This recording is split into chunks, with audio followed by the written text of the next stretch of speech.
இன்றைக்கி நாம் பார்க்க போகிற ரெசிபி மஷ்ரூம் கிரேவி.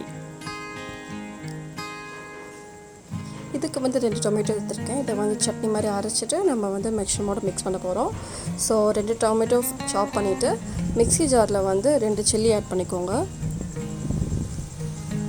வரமிளகா, அதோட இந்த டொமேட்டோவையும் ஆட் பண்ணிக்கோங்க. இதோட கேஷ்யூ முந்திரி பருப்பு ஆட் பண்ணிக்கோங்க. இது வந்து நல்ல க்ரீமியான டெக்ஸ்சர் கொடுக்கறதுக்காக இதை ஆட் பண்ண போகிறோம். ஒரு பேனில் வந்து ஆயில் ஆட் பண்ணிக்கோங்க. ஒரு 2 to 3 table spoon of oil போதும். இதோடு நம்ம வந்து சீரகம் ஆட் பண்ணி போகிறோம். கியூமின் ஒரு டேபிள் ஸ்பூன், பட்டை 1 போதும்.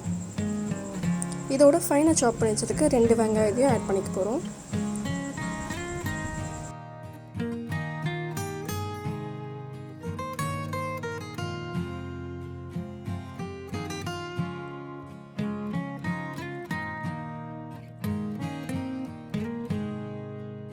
லைட்டாக கலர் சேஞ்ச் வரும்போது இதோட நம்ம ஜிஞ்சர் garlic பேஸ்ட் ஆட் பண்ணிக்கணும். 1 table spoon ginger garlic paste. இதையும் நல்லா ஆனியனோட நல்லா மிக்ஸ் பண்ணிக்கோங்க. இப்போ இதுக்கு தேவையான அளவு உப்பு ஆட் பண்ணிக்கோங்க.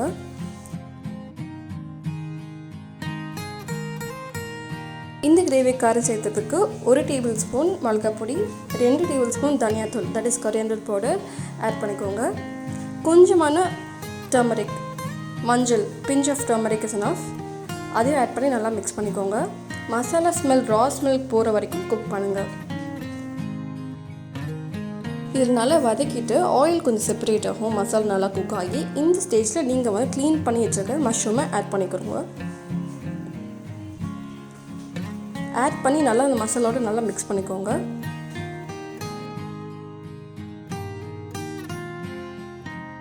மஷ்ரூம் ஹாஃப் குக்டாக இருக்கும் போது நம்ம அரைச்சி வச்சுருக்க பேஸ்ட்டை வந்து கேஷ்யூ அண்ட் டொமேட்டோ பேஸ்ட்டை வந்து இதில் ஆட் பண்ணிக்கோங்க.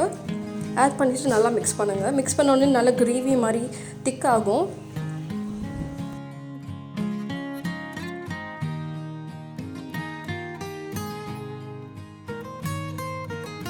ஃபைவ் மினிட்ஸ்க்கு அப்புறம் இந்த ஸ்டேஜில் 1 டம்ளர் தண்ணி ஆட் பண்ணிக்கோங்க.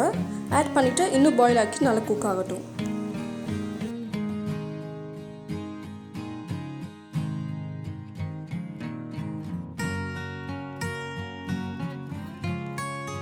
பாயில் ஆகிற இந்த ஸ்டேஜில் வந்து நல்லா ஃபைனாக சாப் பண்ணி வச்சுருக்க கொத்தமல்லி ஆட் பண்ணிக்கோங்க.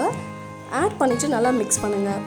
இப்போது இதுக்கப்புறம் நம்ம வந்து ஃப்ரெஷ் க்ரீம் ஆட் பண்ணிக்க போகிறோம். ஃப்ரெஷ் க்ரீம் நான் யூஸ் பண்ணுறது heritage fresh cream. I think 65 rupees நினைக்கிறேன். சூப்பர் மார்க்கெட்ஸில் கிடைக்கும். இதை ஆட் பண்ணி இன்னும் கொஞ்சம் ஃப்ளேவர்ஃபுல்லாக ரொம்ப டேஸ்டியாக இருக்கும். இந்த கிரேவியை நீங்கள் ரைஸ், சப்பாத்தி, பரோட்டாவுக்கு சாப்பிட்லாம். ரொம்ப டேஸ்டியாக, நல்லா ஃப்ளேவர்ஃபுல்லாக டேஸ்டியாக இருக்கும். அண்ட் உங்களுக்கு இந்த வீடியோ பிடிச்சிருக்குன்னா மறக்காமல் இட்ஸ் மீ ரேஷாக்கு சப்ஸ்கிரைப் பண்ணுங்கள். அண்ட் ஆல்சோ மறக்காமல் பெல் ஐக்கனை கிளிக் பண்ணுங்கள்.